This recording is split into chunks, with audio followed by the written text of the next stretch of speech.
안녕하세요. 공훈쌤입니다. 지난 7편, 8편, 9편에서는요. 개인 질문, 직무 질문, 그리고 항공사 질문으로 빈출 질문에 대해서 다뤄봤어요. 이제는 여러분들이 그 빈출 질문은 어떻게 다뤄야 하는지에 대해, 그리고 어떻게 답변을 해야 하는지에 대해서 본질적으로 준비를 하셨을 겁니다. 그 준비가 아직 끝나지 않으신 분들은 이 영상을 보시면 안 돼요. 지금 오늘 영상을 보고 하셔야 되는 루틴을 좀 알려드리도록 하겠습니다. 입 밖으로 소리 내어 말하는 연습을 하는 겁니다. 여러분, 제가 늘 말씀드리는 게 있었죠. 외우지 말라, 말하는 방법을 익혀야 된다 라고 했어요. 외운 건 티가 나기 마련입니다. 그렇기 때문에 여러분들이 스스로 사고하며 생각해서 말해낸 거는요, 설득을 할 수가 있어요. 우선 첫 번째, 외우지 말고 말하는 연습은요, 키워드화 하는 것입니다. 키워드를 가지고 여러분들이 구조화하여, 즉 문장을 적절하게 잘 만들어서 말하는 연습을 하는 건데요. 더도 말고 덜도 말고 딱 10분만 투자를 해보십시오. 잠들기 전 10분 루틴도 좋고요. 산책로가 있다면 산책을 나가서 10분 동안 중얼중얼 하면서 내뱉는 연습을 하는 겁니다. 기출도 좋습니다. 또는 개인 질문, 직무 질문, 항공사 질문 리스트가 있다면 그 목록들을 가지고 나가서 여러분들이 툭툭 한번 답변을 해보는 것도 좋습니다. 어떻게요? 키워드만을 가지고 문장화하는 연습을요. 두 가지식으로 대부분의 답변은 할 수 있습니다. 두 가지식이 뭡니까, 여러분? 본론부터 얘기하고 이에 따라서 내가 왜 이런 본론을 얘기했는지에 대한 근거를 말씀해 주시는 겁니다. 어떻게요? 구구절절 말고 핵심만을. 우리는 스피드 게임을 하는 게 아니잖아요. 빨리 말하려고 하지 말고 여러분들이 한 질문을 읽고 생각하고 정리가 되면 말하는 연습을 하는 겁니다. 다만 여기에서 중요한 건 뭐냐면요, 완벽하게 말하려고 하면 안 돼요.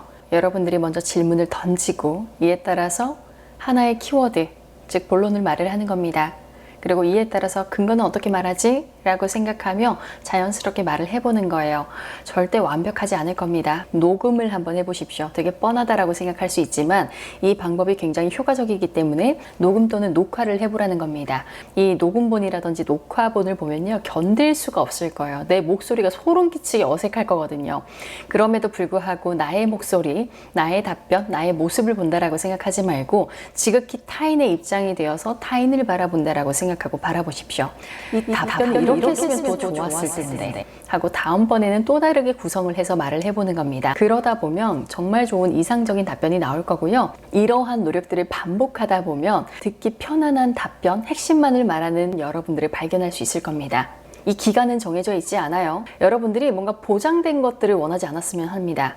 여러분들이 하는 노력만큼, 시간적 투자만큼 결과는 있는 거니까요. 그럼 사람마다 또 다르겠죠. 예를 들어서 서비스란 무엇인가? 라는 질문을 던지고 생각을 하는 거예요. 서비스?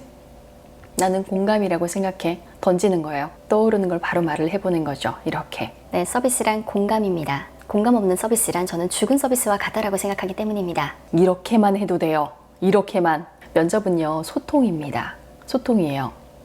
죽은 서비스라고 생각하기 때문입니다 라는 것에서 면접관이요, 이 사람이 확실히 그 서비스에 대한 참된 의미를 알고 있구나라고 느끼셨으면 그냥 넘어가실 거예요. 근데 대뜸 죽은 서비스라고 하는 거야 라고 하면 되려 질문을 합니다. 바로 구조화된 질문이라고 하는데요, 꼬리 질문이라고도 하죠. 죽은 서비스요? 왜 그렇게 생각하시는 거예요? 네, 면접관님, 상대방의 입장이 되어서 생각하고 사고하고 서비스하는 것이야말로 저는 참된 서비스라고 생각하기 때문입니다. 이렇게 말을 해도 되겠죠. 길게 말할 필요 없어요. 여러분, 혀가 길어질수록 신뢰감은 떨어집니다.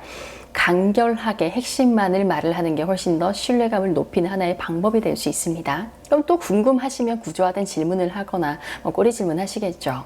그럼 또 하나 생각을 해보시는 겁니다. 서비스란 뭐라고 생각하니? 라고 스스로한테 질문을 던져보고, 제가 생각했을 때 서비스란 AI가 대체할 수 없는 하나의 직렬이라고 생각합니다. AI 또한 공감을 하지만 그것은 학습된 공감이고, 사람이라고 한다면 사람과 사람 사이에 마음이 통하고 이에 따라서 최상의 서비스까지 제공할 수 있는 부분이기 때문에 저는 AI가 대체하지 못하는 하나의 분야라고 말씀드리겠습니다.